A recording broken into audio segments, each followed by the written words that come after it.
Delivery हो जाए। अब कुछ महिलाओं का नॉर्मल डिलीवरी हो ही नहीं पाता है, जिसके रीजन समझिए, जिसकी कमर की हड्डी क्या है, पतली है, तो नॉर्मल डिलीवरी नहीं होगा। रिलैक्सिन हार्मोन की मात्रा कम है तो भी नहीं होगा।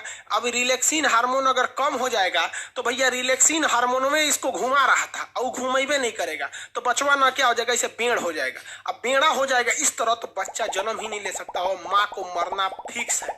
शाहजहां की पत्नी मुमताज ससुरा राजा था हिंदुस्तान का, उसके में भी रिलैक्सिन हार्मोन कम हो गया था। अब भाई रिलैक्सिन हार्मोन का यहाँ फैक्ट्री डल रहे हैं, ससुरा 14 गो लड़का हुए थे शाहजहां का। हमको समझ में नहीं आता 20 साल की शादी में 14 गो हटाया कैसे, तो इनको रेस्ट नहीं दिया उसको, बताओ यार। तुरंत तुरंत लोड कर रहा था, AK-47 बना दिया था। जब हाल 14 गो लड़का होगा तो भाई शरीर क्या कहेगा कि हम का रिलैक्सिन हार्मोन के फैक्ट्री डल रहे हैं। नहीं हुआ। 14वां लड़का होते समय रिलैक्सिन हार्मोन की मात्रा कम हो गई थी, वो लड़के को हल्का घुमा दिया, पूरा नहीं घुमा पाया और लड़का इतना शरीर से बाहर आया, शाहजहां की पत्नी मुमताज का मौत हो गया। उसके बाद मौत की याद में ताजमहल बनवाया। हद है भैया यहाँ पर, ये कोई मतलब बनता है? 14 गो लड़का, लेकिन क्या करोगे यार, उस समय टेक्नोलॉजी भी तो नहीं थी। आज नया नया दवाई आ गया है, टेक्नोलॉजी आ गया है, उस समय कुछ नहीं था। ये रिलैक्सिन समझ में आ गया। आजकल के डॉक्टर क्या करते हैं सब कि महिला को ना रिलैक्सिन, साउंड नहीं आ रहा है क्या जी, बैटरी दीजिए तो। आजकल का डॉक्टर ना दवाई दे देता है सब महिला को और कहता है कि ये वाली दवा ना, ये गोल वाला टैबलेट जरूर खाना। अरे बकलोलिया, वो गोल का टैबलेटवा दे के तोरे शरीर से रिलैक्सिन को कम कर देता है। 9 महीने तक महिला जब प्रेग्नेंट रहती है ना तो उसको वो दवाइयाँ बड़ी चाव से खाती है, उसको पता नहीं कि रिलैक्सिन को खत्म कर रहा है। और रिलैक्सिन खत्म हो जाएगा, नॉर्मल डिलीवरी का सवाल ही पैदा नहीं होता है, क्योंकि नॉर्मल डिलीवरी होगा तो 5,000 रुपया में सब कुछ हो जाएगा, कोई दिक्कत नहीं, में मिठाई उठाई सब हो जाएगा।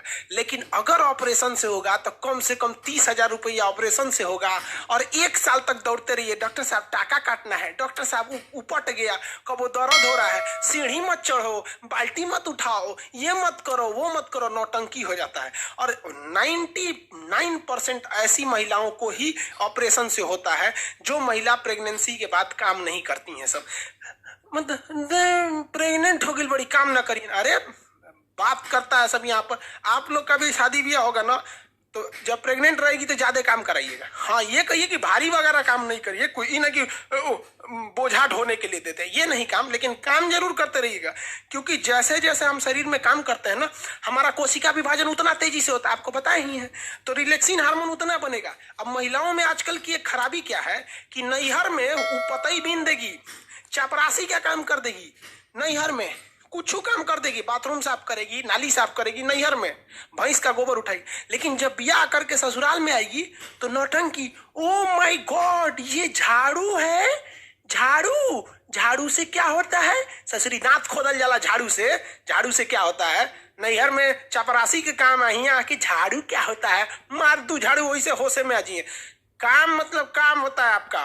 कहीं क्या जानती हो? तो हम ब्यूटिशियन जानते हैं रे बकलोलिया, कहीं का ब्यूटिशियन जानते हैं। अरे जरा सोचो, अगर कोई लड़का कहे कि लड़की वाला है और लड़की वाला कहे कि लड़का क्या करते हैं, तो लड़का कहे कि हम सेविंग करना जानते हैं, दाढ़ी मोछ बना लेते हैं। रे चोट्टा कहीं का, दाढ़ी मोछ तोर है तो तोर बाप आके बनाएंगे, अपने से बनाओ ना। यहाँ पर कोई भी दाढ़ी मोछ आएगा, ट्रिमर लेके बना लो, क्या जाता है? सेविंग करना है तो छील लो। और लड़की को कौन चीज आता है? पोत पात लो, प्राइमर, क्रीम, मॉइस्चराइजर पोत पात लो। ससुरी अपने सजने के लिए कहती है ब्यूटिशियन का कोर्स जानते हैं। कौन नहीं जानता रे ब्यूटिशियन का कोर्स? 8 गो क्रीम हमारे लिए ले दो, 8 पोत देंगे, ब्यूटिशियन हो गई, वहां पर हो गया 8 ब्यूटिशियन का कोर्स जानते हैं। शादी ब्याह करना ना तो पूछना कि सिलाई जानती है कि नहीं, कढ़ाई जानती है कि नहीं, खाना बनाना जानती हो कि नहीं, ये तुम्हारा परम सिद्ध अधिकार। जानती हो तो ठीक है, नहीं तो हम ब्याह के बाद 6 महीना टाइम देंगे, इंगेजमेंट के बाद ही 6 महीना में सीख लेना। और नहीं सीखेगी ना तो इंगेजमेंट के बाद शादी का डेट बढ़ा देंगे। हद है, एक बटन टूट जाएगा तो दर्जी के पास जाएंगे, खाना खाने का मन करा के रेस्टोरेंट में जाएंगे। हद है भैया यहाँ पर, समझ में आ रहा है कि नहीं? और थोड़ा भी लड़कियों को भी कहते हैं नाने नौटंकी नहीं, क्योंकि जो बच्चा ऑपरेशन से होता है ना, नेचुरल होता है। फिर वही लड़कवा आगे जाके भोदा होगा, लोल हो जाएगा, कहेंगे तो कहेंगे से कि हमारा लड़कवा ना, पिछला लड़कवा भोदा है, अरे बाप पे पड़ गया, रोज ससुरी कहेंगे बाप पे पड़ गया। महिलाओं को तो एगो फायदा होता है, महिला का पति डॉक्टर है तो डॉक्टराइन, मास्टर है तो मास्टराइन, अब पति चोर निकल गया तो चोट्टी नहीं, तो पति खराब है साले का। हद है भैया। अच्छा है तो पति का दे दो, खराब है तो वो चला गया। अच्छा, तो ये रिलैक्सिन हार्मोन याद रखिएगा। काम में कोई ढिलाई नहीं करने दीजिएगा, काम करने दीजिए, खाना बना, हाँ वजन मत उठाने दीजिएगा। ही नहीं कि बेचारी कपड़ा धोई है तो बड़का पार्टी लेके ऊपर जाए, कपड़ा धुलते रहेंगे। हाँ आप छत पे ले जाना है तो आप कपड़ा लेके चले जाइए, ये सब काम, लेकिन काम करने दीजिएगा, वरना हाल यही हो जाएगा ऑपरेशन से करना। और महिलाएं काम करना नहीं चाहती हैं, याद रखिए भैया। ससुराल में वो कुछ नहीं करना चाहती। आपको एग्जाम्पल देते हैं, आपकी जब शादी हो जाएगी ना तो आप अपनी पत्नी को मायके लेके जाइएगा। वो देखिएगा सुबह आज उसको मायके जाना है तो खूब तैयारी करेगी, सामान वामान लाद के, और मायके उतरते ना मम्मी से मिलेगी, नन अपने छोट बहन से मिलेगी, देखिएगी छोट बहन खाना बना रही है तो हेल्प करने लगेगी, मतलब कोई थकान नहीं, नैहर उतरते। लेकिन उसी महिला को, अपनी पत्नी को वापस ससुराल लाइएगा तो जब वो सेम दूरी है, आते कहेगी बहुत थक गए हैं, थकान हो गया। रे ससुरी कहीं के, जाते में उतने दूरिया था, आने में उतने दूरिया था, जाते में थकान नहीं हुआ, आते में थकान हो गया।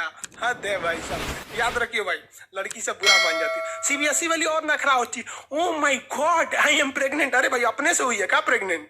तोरा ना पता है कि कैसे हुई है प्रेग्नेंट? यहाँ पे काम ना करिए आप बाबू, झेलना हो जाएगा तुम लोग को।